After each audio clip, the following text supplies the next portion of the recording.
আপনি আপনার Facebook account আর use করতে চাইছেন না। আপনার কাছে হয়তো অনেকগুলো ফেসবুক অ্যাকাউন্ট রয়েছে কিংবা এমন কোনো অ্যাকাউন্ট রয়েছে যেগুলো আনইউজেস, যেগুলো আপনার দরকার পড়ে না, যে অ্যাকাউন্টগুলো আপনি আর অ্যাক্সেস করতে চাইছেন না। তো আপনি আপনার সেই ফেসবুক অ্যাকাউন্টগুলো ডিলিট করতে চাইছেন। বাট কী করে ডিলিট করবেন আপনি তো বুঝতে পারছেন না, বা আপনি তো অপশন জানেন না কী করে ডিলিট করতে হয়। বাট ডোন্ট ওরি, আজকের এই ভিডিওতে step by step Facebook account কী করে ডিলিট করতে হয় সম্পূর্ণ প্রসেসটা দেখিয়ে দেওয়া হবে। তো ভিডিওটা সম্পূর্ণ দেখতে হবে এবং হ্যাঁ, চ্যানেলটিকে অবশ্যই সাবস্ক্রাইব করতে হবে, কেননা যে এই ধরনের ভিডিও সবসময় এখানেই পাবে। তো চলুন ভিডিওটা শুরু করা যাক। তো ফেসবুক অ্যাকাউন্ট ডিলিট করার জন্য সর্বপ্রথম আপনার ফেসবুকটাকে ওপেন করতে হবে। ওপেন করার পর আপনি যে অ্যাকাউন্টটা ডিলিট করতে চান সেই অ্যাকাউন্টটাকে ওপেন করতে হবে। তো আমরা আমাদের এই অ্যাকাউন্টটাকে ডিলিট করব আজকে। তো এর জন্য আমরা এই অ্যাকাউন্টটা ওপেন করেছি।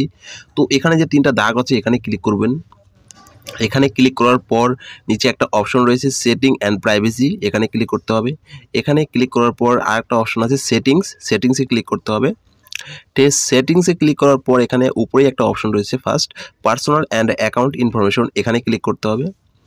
এখানে ক্লিক করার পর দেখুন নিচে একদম সর্বশেষে একদম নিচে একটা অপশন রয়েছে অ্যাকাউন্টস ওনারশিপ অ্যান্ড কন্ট্রোল, এখানে ক্লিক করতে হবে। এখানে ক্লিক করার পর প্রসেসিং একটু টাইম নেবে। তো দেখুন উপরেই আছে ডিঅ্যাক্টিভেশন অ্যান্ড ডিলিটেশন, এখানে ক্লিক করবেন। এখানে ক্লিক করার পর আবার এখানে অপশন এসেছে ডিঅ্যাক্টিভেট অ্যাকাউন্ট এবং আরেকটা অপশন এসেছে ডিলিট অ্যাকাউন্ট। ডিঅ্যাক্টিভেট করলে কি হবে, আপনার ফেসবুক থেকে ফেসবুক অ্যাকাউন্টটা ডিলিট হয়ে যাবে, মানে ডিঅ্যাক্টিভেট হয়ে যাবে, বাট আপনি মেসেঞ্জার ইউজ করতে পারবেন ওই অ্যাকাউন্ট দিয়ে। তো আমরা তো ডিলিট করতে চাই, তো ডিলিট করার জন্য কি করতে হবে, ডিলিট অ্যাকাউন্টে ক্লিক করতে হবে। ক্লিক করার পর কন্টিনিউ টু ডিলিটেশন, এখানে ক্লিক করতে হবে। এখানে ক্লিক করার পর এখানে রিজন চাইছে আপনি কী কারণে আপনার অ্যাকাউন্টটা ডিলিট করতে চাইছেন। তো এখানে যে কোনো আপনি একটা কারণ দিয়ে দেবেন। তো আমি দিলাম এখানে I have a privacy concern, এখানে ক্লিক করলাম। ক্লিক করার পর এখানে দেখুন আবার একটা অপশন আসছে একদম নিচে কন্টিনিউ টু অ্যাকাউন্ট ডিলেশন, তো এইখানে ক্লিক করতে হবে। ক্লিক করলাম। ক্লিক করার পর এখানে আবার অপশন এসেছে ডিঅ্যাক্টিভেট অ্যাকাউন্ট, তো আমরা এখানে কিছু করব না। উপরে তো লেখা আছে পার্মানেন্টলি ডিলিট অ্যাকাউন্ট, তো এখানে তারপর লেখা আছে ডিঅ্যাক্টিভেট অ্যাকাউন্ট, এখানে ক্লিক করবো না। নিচের দিকে যাব, নিচের দিকে যাওয়ার পর একদম শেষে অপশন রয়েছে ডিলিট অ্যাকাউন্ট, এখানে ক্লিক করব। এখানে ক্লিক করার পর এখানে আপনাদের পাসওয়ার্ড দিতে হবে, আমরা আমাদের পাসওয়ার্ড দিয়ে দেব, তারপরে কন্টিনিউ করে দেব।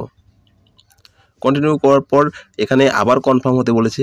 তো ডিলিট অ্যাকাউন্টে যা আছে এখানে অপশন, এখানে ক্লিক করতে হবে। এখানে ক্লিক করার পর তো এখানে আমি তো আমাদের সব কিছু করেই ফেলেছি। এই অ্যাকাউন্টটা ডিলিট হবে 30 দিন পর। আপনি যদি চান 30 দিনের মধ্যে আপনি এই অ্যাকাউন্টটাকে আবার রিকভার করতে পারবেন। তো দেখুন এখানে লেখাই আছে your account is schedule for permanent ডিলিটেশন।